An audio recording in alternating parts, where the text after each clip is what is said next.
안녕하세요. 한 줄의 문장, 한 페이지의 진심을 따라 천천히 마음의 길을 걷는 시간. 문구 산책에 오신 여러분을 환영합니다. 오늘 산책을 시작하며 이 질문을 먼저 드리고 싶습니다. 완벽하지 못한 채로 때로는 기어가는 듯한 느린 걸음으로 이 길을 계속 가도 괜찮은 걸까요? 우리는 늘 앞서가는 사람들의 뒷모습을 보면서 초조해하곤 합니다. 하지만 오늘 우리가 함께 읽을 책 존 버년의 철로역정 2 아직 끝나지 않은 이야기에는 아주 특별한 고백이 담겨 있습니다. 몸도 마음도 허약해서 늘 죽음의 문턱을 넘나들던 약한 마음이라는 순례자의 말입니다. 뛸 수 있으면 뛰고 뛸 수 없으면 걸어서라도 탈출하겠습니다. 걸을 수 없다면 기어서라도 살아남고야 말겠습니다. 철로역정 1권이 거대한 죄의 짐을 벗어던진 주인공 크리스천의 치열한 분투기였다면 지금 만나는 2권은 남겨진 가족들과 더불어 약한 마음, 의기소침처럼 이름만으로도 그 연약함이 느껴지는 이들이 함께 걷는 이야기입니다. 혼자라면 결코 넘지 못했을 절망의 골짜기를 서로의 속도에 발을 맞추며 끝내 천성까지 도달하는 이들의 다정한 연대, 그 여정 속에서 발견한 문장들을 이제 함께 읽어보려고 합니다. 책의 저자인 존 버년은 17세기 영국에서 복음을 전했다는 이유로 감옥에 갇혔던 인물입니다. 그 차갑고 좁은 감옥 안에서 그는 영혼의 자유를 꿈꾸며 철로 역정을 써내려갔죠. 1권에서 주인공 크리스천이 무거운 죄의 짐을 벗고 홀로 천성을 향해 가는 치열한 분투기였고요. 그로부터 6년 뒤 발표된 2권은 남아있던 가족들의 이야기입니다. 남편을 비웃으며 떠나보냈던 아내인 크리스티아나는 뒤늦게 자신의 잘못을 깨닫고 눈물을 흘립니다. 그리고 4명의 아들들과 함께 남편이 걸어갔던 그 험난한 순례의 길을 뒤따르기 시작하죠. 혼자라면 결코 갈 수 없었던 길, 하지만 담대라는 안내자와 긍휼이라는 동역자를 만나며 그들은 어느덧 거대한 신앙의 공동체를 이룹니다.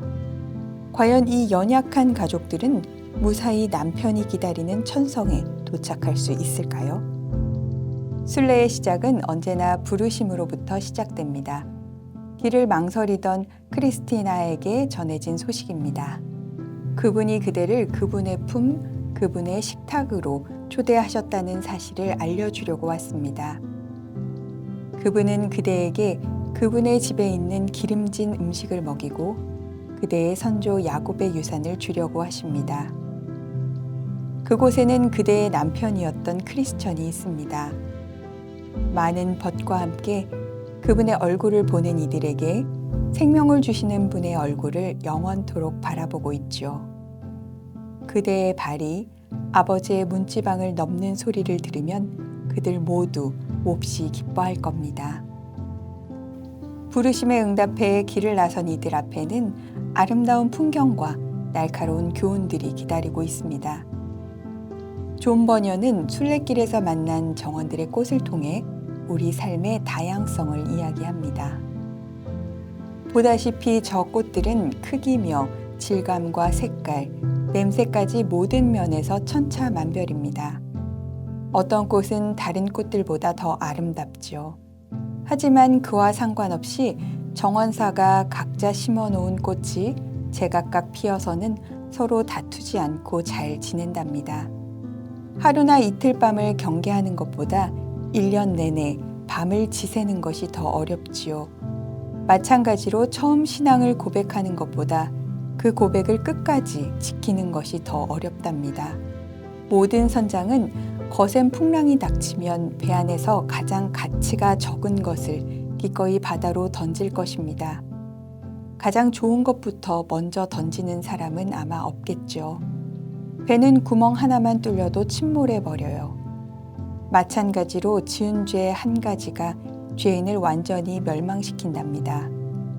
친구를 잊어버리면 배은망덕한 짓이지만 구주를 잊어버리면 자신에게 무자비한 짓을 하는 것입니다. 죄 가운데 거하며 거기서 행복을 찾는 것은 잡초 씨앗을 뿌려두고 헛간에 밀이나 보리를 가득 채우겠다는 꿈이나 다름없어요. 인생을 잘 살려면 자신의 마지막 날을 늘 기억하며 살아야 합니다. 끝까지 고백을 지키며 걷는 길, 하지만 순례자들에게는 여전히 풀리지 않는 신앙의 갈증이 있습니다. 크리스티아나는 안내자 담대에게 용서의 참된 의미를 묻습니다. 그들은 그곳에 멈춰 하나님을 찬양했다. 크리스티아나가 말했다. 좁은 문에서 주님께 들었던 말이 생각나네요. 말과 행위로 용서를 받아야 한다는 말이요. 말은 약속이고 행위는 용서를 이룬 방식이라고 하셨지요. 약속은 뭔지 알 것 같은데 행위로 용서를 받는다는 말 뜻은 도통 모르겠어요. 담대님 설명해 주실 수 있을까요? 담대가 말합니다. 행위로 받는 용서는 용서를 필요로 하는 다른 사람을 위해서 누군가 대신 이룬 용서를 말합니다.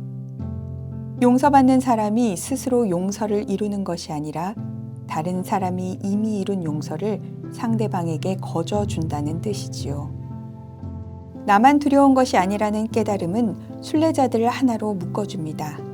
이제 길은 더 험해지지만 강한 자는 약한 자의 손을 잡고 약한 자는 그 사랑에 기대어 다시 한 걸음을 내딛습니다. 약한 마음이 말합니다. 뛸 수 있으면 뛰고 뛸 수 없으면 걸어서라도 탈출하겠습니다. 걸을 수 없다면 기어서라도 살아남고야 말겠습니다. 보다시피 저는 심약한 사람이지만 제 마음은 이미 다리 없는 강 너머에 가 있습니다. 담대가 말합니다. 하지만 형제님, 저는 마음이 연약한 이들을 위로하고 돕는 임무를 맡은 사람입니다. 그래서 우리와 함께 가셔야 합니다. 우리가 돌봐드릴게요. 최대한 그대의 의견을 따르고 행동도 그대에게 맞추겠습니다. 그대를 두고 가느니 그대에게 모든 것을 맞춰주는 편을 선택하겠습니다. 이토록 서로 다른 존재들이 과연 함께 갈 수 있을까? 이 책을 덮으며 가장 깊이 남는 질문이었습니다. 1권의 크리스천이 보여준 개인의 용기도 귀하지만 2권의 크리스티아나가 보여준 연대의 사랑은 또 다른 감동을 줍니다. 누군가는 두려움 때문에 문턱에서 주저앉고 누군가는 약한 마음 때문에 기어가는 길이지만 그 곁에는 늘 그들의 속도에 발을 맞춰주는 담대와 긍휼이 있었습니다. 공동체 안에서 자신의 두려움을 솔직하게 꺼내놓을 때 동료들은 비난하는 대신 각자의 두려움을 나누며 대화를 더 깊게 만듭니다. 두려움이 없으면 은혜도 없을 것 같다는 막내 야고보의 고백은 오늘을 살아가는 우리에게도 큰 위로가 됩니다. 우리 순례의 길에 꼭 필요한 것은 두 가지입니다. 용기 그리고 흠 없는 삶. 혼자였다면 결코 넘지 못했을 골짜기를 이들은 서로가 서로에게 용기를 주며 통과합니다.